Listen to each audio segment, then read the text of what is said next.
And we're back. Did you miss me? Of course you did.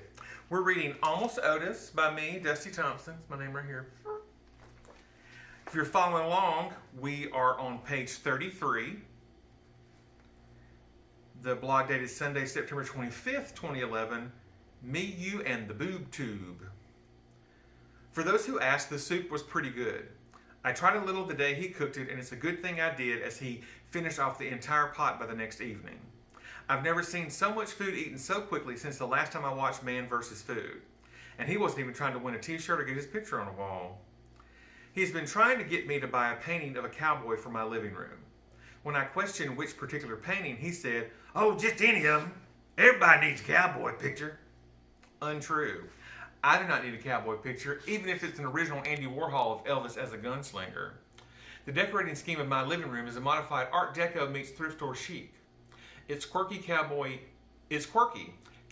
anything is not quirky. Cowboys wouldn't call me quirky even at church. That's just not how they talk. What some of them would call me behind my back and even to my face occasionally is better left to history. I can't really blame them. After all, I did dye my topsiders aqua blue and used Madonna in my successful campaign for sophomore class reporter at Rivercrest High School.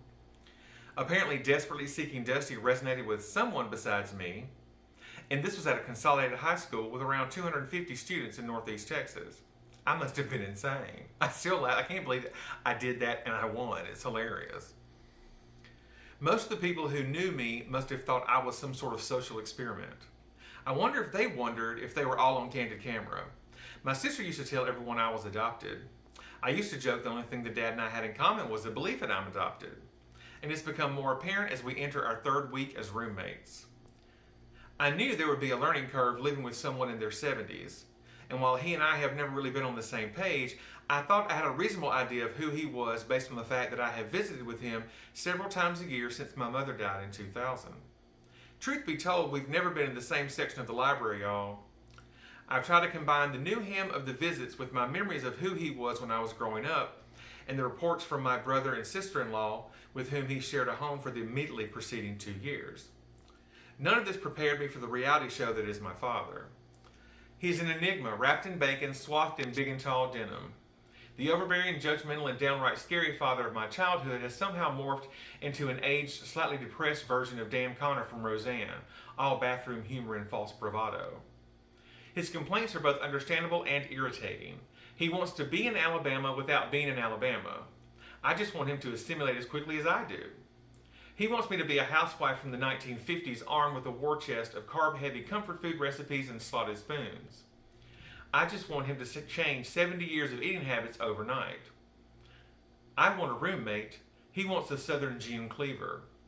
And other than a tendency to be overdressed while cleaning, June Cleaver I shall never be. Although if you read my book, A Gone Pecan, please go buy it if you haven't. You might think I certainly sound like a middle-aged woman. Quacking like a duck doesn't make me duck, dear friends.